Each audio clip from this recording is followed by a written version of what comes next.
ইতিমধ্যে জাতীয় সংসদ নির্বাচনের রোডম্যাপ নির্ধারণ করা হয়েছে। আমরা ঘোষিত রোডম্যাপ অনুযায়ী অবাধ, সুষ্ঠু, নিরপেক্ষ, ভয়ভীতিমুক্ত, গ্রহণযোগ্য নির্বাচনের লক্ষ্যে প্রয়োজনীয় পদক্ষেপ গ্রহণ করার আহ্বান জানিয়ে আসছি।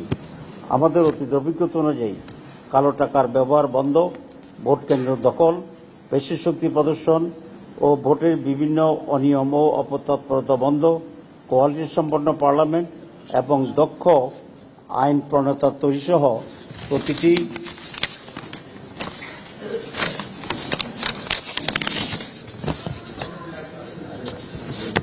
প্রতিটি ভোটারের মূল্যায়নের লক্ষ্যে পিআর পদ্ধতিতে নির্বাচনের জন্য জোর দাবি জানিয়ে আসছি। বাংলাদেশের অধিকাংশ রাজনৈতিক দল, বুদ্ধিজীবী, সাংবাদিক, কলামিস্ট, লেখক, গবেষক, শিক্ষাবিদ ও নানা শ্রেণী পেশার মানুষ পিআর পদ্ধতিতে নির্বাচনের দাবির সাথে একমত পোষণ করেছেন।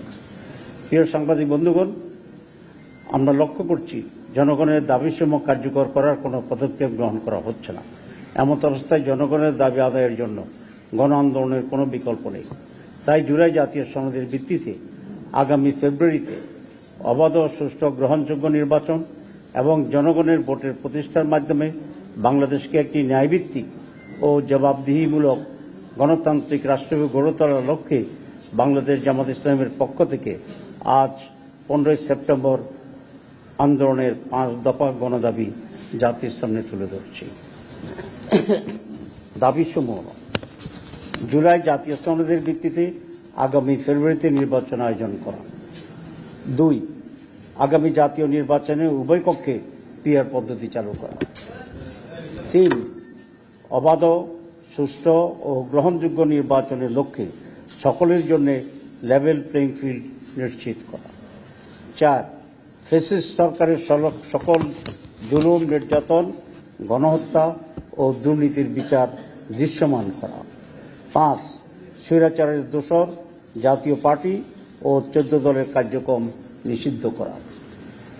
উক্ত দাবিসমূহ বাস্তবায়নের লক্ষ্যে নিম্নোক্ত কর্মসূচি পালন করা হবে ইনশাআল্লাহ।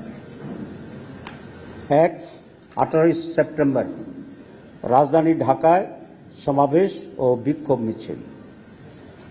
19 সেপ্টেম্বর দেশের সকল বিভাগীয় শহরে বিক্ষোভ মিছিল। 26 সেপ্টেম্বর দেশের সকল জেলা উপজেলায় বিক্ষোভ মিছিল। এইসব কর্মসূচি বাস্তবায়নের মাধ্যমে জনগণের দাবি আদায়ের লক্ষ্যে ঐক্যবদ্ধ হওয়ার জন্য আমরা দেশবাসীর প্রতি উদাত্ত আহ্বান জানাচ্ছি।